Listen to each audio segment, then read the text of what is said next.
So what or who were your early design influences? Well, as I said before, so this is kind of an example. I guess there's kind of these two kind of competing forces. So one is this very kind of clean modernism. So this is Chermayeff and Geismar, not us, but kind of like from the era, very reduced, very simple, very modern, kind of Swiss.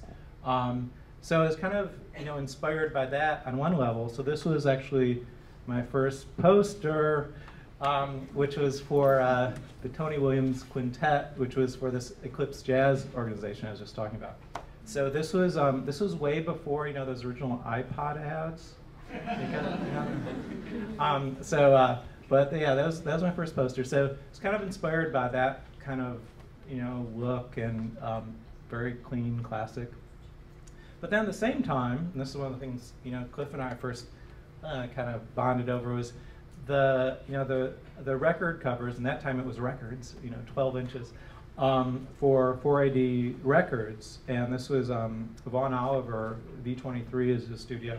So so this kind of influence was again something that was very impactful at the time, and this is kind of an example of kind of taking a little bit of that kind of direction. This was back in 1988.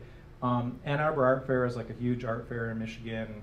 It's like the big thing in Ann Arbor. And so we did these T-shirts. Paul and I did these T-shirts, and we made a pile of money. We felt like we were drug dealers, selling these T-shirts. And then the third influence was kind of, as I mentioned before, this whole kind of Cranbrook Dutch design thing. So a lot of a couple of our instructors that we had, who were graduate students from Cranbrook, they had been stagiaires, which are basically interns in the Netherlands.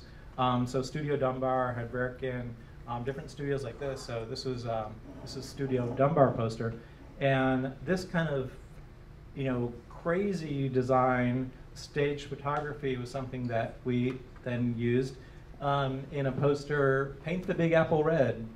This is for the Ann Arbor Art Association. So I guess those like three main kind of areas of influence, but very, very different stylistically, I guess. I'm probably jumping ahead, but you and Paul visited Amsterdam and gave a presentation for the AIGA in the early days of your existence. I wish that one was recorded. Yeah. Right, I remember what you're talking about.